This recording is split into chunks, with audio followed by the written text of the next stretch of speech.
इसी स्थान पर बुद्ध ने तीसरा सप्ताह व्यतीत किया था।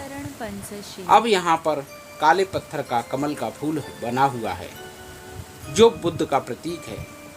बिहार के उत्तर पश्चिम में एक छत विहीन भग्नाशेष है जो कि रत्नधारा के नाम से जाना जाता है। उस स्थान पर बुद्ध ने ज्ञान प्राप्ति के बाद चौथा सप्ताह व्यतीत किया था। बिहार के उत्तरी दरवाजे से थोड़ी दूरी पर अजयपाल नामक बट वृक्ष के नीचे बुद्ध ने 5वां सप्ताह व्यतीत किया था। बुद्ध ने 6वां सप्ताह बिहार के दाईं ओर स्थित मुचलिंडा झील के पास व्यतीत किया था और झील के चारों ओर बहुत सारे वृक्ष हैं और झील के बीचों बीच बुद्ध की एक बहुत ही सुंदर प्रतिमा स्थापित है। इस प्रतिमा में एक विशाल सर्प बुद्ध को ऊपर से ढके हुए है। दंत कथा के अनुसार बुद्ध जब ध्यान में तल्लीन थे तो उन्होंने आंधी तूफान की ओर ध्यान नहीं दिया और जब मूसलाधार बारिश हुई तो सांपों के राजा मुचलिंड ने बुद्ध की बारिश से रक्षा की। बुद्ध ने 7वां सप्ताह महाबोधि विहार दक्षिण पूर्व में स्थित राजनायत तायन वृक्ष के नीचे व्यतीत किया था।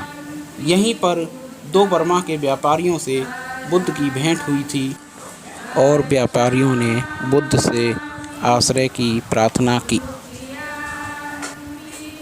इस प्रार्थना के रूप में बुद्ध ने बुद्धं शरणं गच्छामि का उच्चारण किया। इसी के बाद यह प्रार्थना प्रसिद्ध हो गई।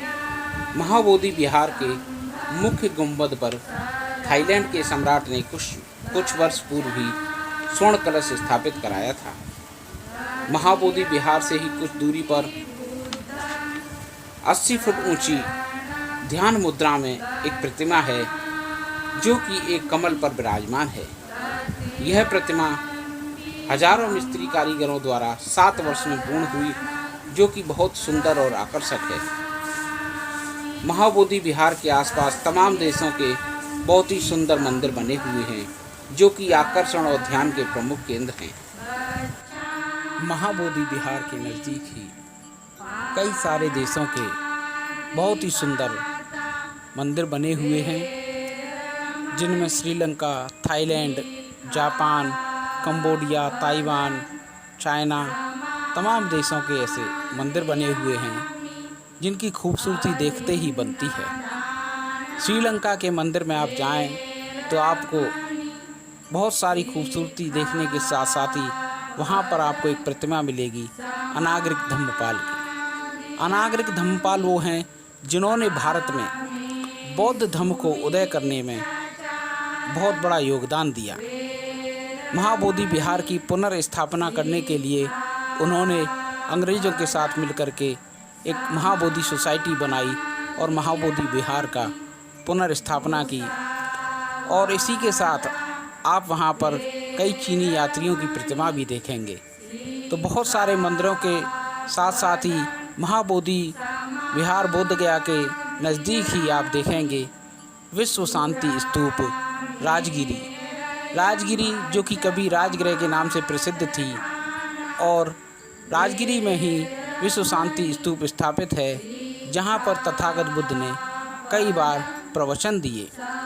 और इसी के साथ आप देखेंगे नालंदा विश्वविद्यालय वो जो है यहाँ पर कभी बौद्ध यूनिवर्सिटी चलती थी जिसमें तकरीबन 10,000 विद्यार्थी पाठन का कार्य करते थे और 2,000 शिक्षक उनको शिक्षा देते थे। इसी के साथ आप देखेंगे डोंगेश्वरी पहाड़ी जहाँ पर तथागत बुद्ध ने 6 वर्ष तक कठिन तपस्या की थी और जहाँ उनको ज्ञान की प्राप्ति नहीं हुई तब इस जगह को छोड़ करके वह बोधगया गए। और इसी के साथ आप देखेंगे वह स्थान उर्वेला का जहाँ पर सुजाता ने तथागत बुद्ध को खीर का दान दिया था और उस खीर को खाने के बाद तथागत बुद्ध में एक नई ऊर्जा आई थी और उसी के बाद उन्होंने ज्ञान प्राप्ति का दृढ़ निश्चय किया था।